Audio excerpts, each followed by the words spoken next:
नमस्कार बच्चों, welcome to Disha classes. Disha classes में आपका स्वागत है।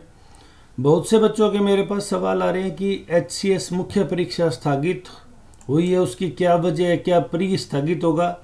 तो इस पर हम चर्चा करने से पहले मैं आपको कुछ इंपॉर्टेंट बातें बता दूं। यहाँ जब हम आते हैं तो ये नोटिफिकेशन 20 को यानी येस्टरडे को ये जारी किया गया था। इसको लेके काफ़ी तरह के कन्फ्यूजन थे, तो उस पर हम बात कर लें। In continuation to the announcement dated 5/10 को यानी 5 अक्टूबर को जो अनाउंसमेंट की गई थी regarding conduct of main examination for the post of HCS and other allied services 3 से 5 तारीख जो हमने आपको शेड्यूल दे रखा था, पंचकुला में होनी थी। It is hereby announced for the general information of the candidate that the commission has reconsidered the matter and decided to postpone the aforesaid main examination due to administrative reason. अभी उन्होंने जो भ्रष्टाचार का मामला उजागर हुआ है उसको ग्राउंड नहीं बताया, एडमिनिस्ट्रेटिव रीजन दिया है। वो किस लिए कि कुछ हाईकोर्ट में रिट थी, उनकी वजह से भी 2-3 सवालों को चैलेंज दिया गया था। कुछ एक भ्रष्टाचार का बहुत बड़ा मामला उजागर हुआ है, उसकी वजह से किया गया है।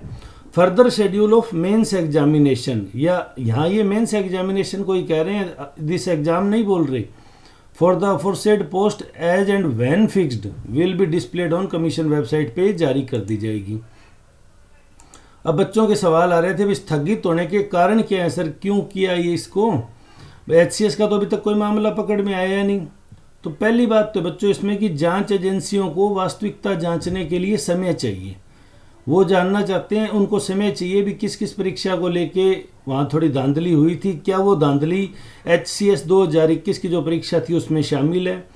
क्योंकि जो अधिकारी इसके जांच के दायरे में आए हैं वो मार्च 2021, उनकी अपॉइंटमेंट मार्च 2021 की बता रहे हैं। तो जो विजिलेंस जांच कर रही है वो चाहती है इसके बाद जो जो एग्ज़ाम हुए वो सारे एग्ज़ाम एक बार जांच लिए जाएं ताकि भ्रष्टाचार ना रहे। तो क्योंकि ये प्री परीक्षा इसके बाद में हुई है इसलिए इसको जांचने के लिए उनको समय चाहिए। दूसरा, जब भ्रष्टाचार का इतना बड़ा मुद्दा उजागर हो गया तो ऐसे माहौल में परीक्षा कराना सरकार के लिए तर्कसंगत भी नहीं था। दूसरा, हाईकोर्ट में बच्चे गए हुए हैं तो वहाँ 2-3 सवालों को अगर चैलेंज लेते हैं और कट ऑफ थोड़ी सी भी इधर उधर जाती है, कुछ 10, 20, 50 बच्चे भी शामिल होते हैं, तो उनको भी मुख्य परीक्षा में शामिल करने के लिए प्रॉपर टाइम मिल जाएगा। अब बच्चों का जो दूसरा सवाल आ रहा था, क्या प्रारंभिक परीक्षा परिणाम पर इसका कोई असर पड़ेगा। तो ये जो भ्रष्टाचार का मामला है इसका प्रारंभिक परिणाम में कट ऑफ पर कोई असर नहीं पड़ेगा।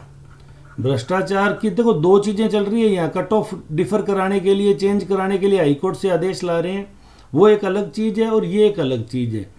तो माननीय उच्च न्यायालय ने जो रिट के जवाब में आदेश जारी किए हैं, बच्चों ने जो सवाल को चैलेंज किया, रिट लगाया, उसमें कुछ नए अभ्यर्थियों के शामिल होने की संभावना है।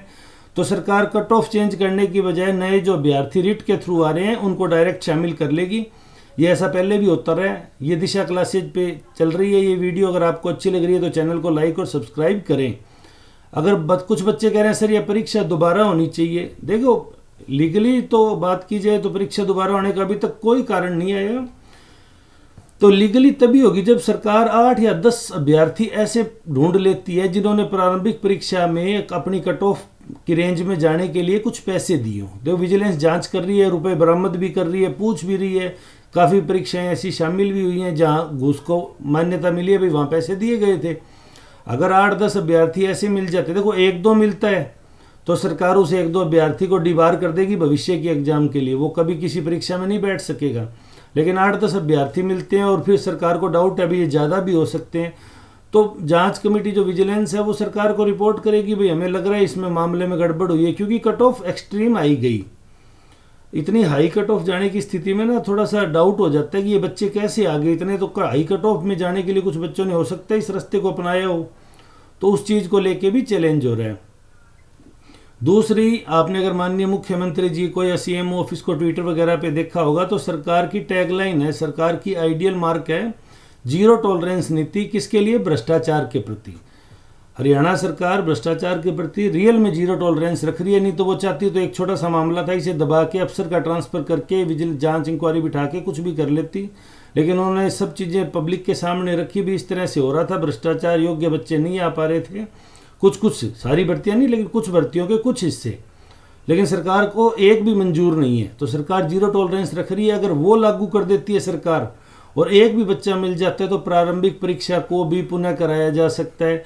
ये सरकार के ऊपर, अगर सरकार जीरो टॉलरेंस पे दृढ़ हो जाती है कि हमें नहीं मानना, भ्रष्टाचार का कोई जगह ही नहीं रखनी, क्योंकि सरकार के पास प्रॉपर टाइम है, सरकार दोबारा शेड्यूल जारी करके परीक्षा का 30 दिन में फिर से एग्जाम ले सकती है, सरकार के पास पेपर भी हो जाते हैं, वो मुश्किल काम नहीं है।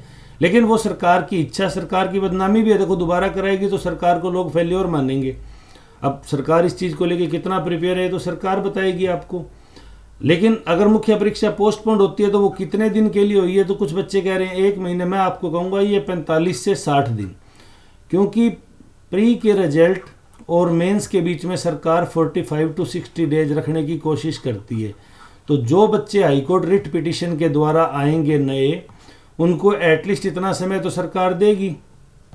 आज अगर 21 तारीख को हम बात कर रहे हैं, 21/11 को, तो अगर इनको भी आज से अगर अपने 60 दिन भी दें तो तकरीबन दिसंबर पूरा और जनवरी के भी 15-16, तो लोहड़ी के आसपास या बैसाखी के आसपास 14-15 जनवरी के आसपास है ये सरकार एग्जाम करवा सकती है, अगर प्री को चेंज ना करते हुए इसी मेंस पे स्टैंड करती है।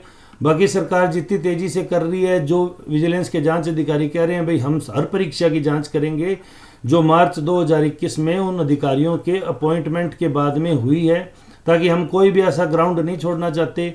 जब जांच ही शुरू कर दी तो हम कम से कम इस जांच को पूरा तो कर लें। तो ये सारी बातें, इन सारी बातों में बहुत सी चीज़ें निकलेगी। तो आप देखो, अभी तो वेट करो क्या रहता है। अगर लेकिन आप तैयारी करना शुरू करते हैं तो कोई बुरी चीज़ नहीं, आप प्री की भी तैयारी कर लो। कहीं ऐसा ना हो सरकार प्री को रद्द करके 20 दिन में, 25 दिन में, 30 दिन में दोबारा प्री करा दे, फिर आप कोर्ट भागो कि हमारे पास टाइम नहीं बचा। तो उसकी गलती ना करें, क्योंकि HCS तो अगला भी आएगा। तो इसलिए, लेकिन दिशा क्लासेज पे हम आपको इस संदर्भ में हरियाणा पढ़ा भी रहे हैं। तो आप चैनल को लाइक करें, सब्सक्राइब करें। वीडियो देखने के लिए आपका धन्यवाद।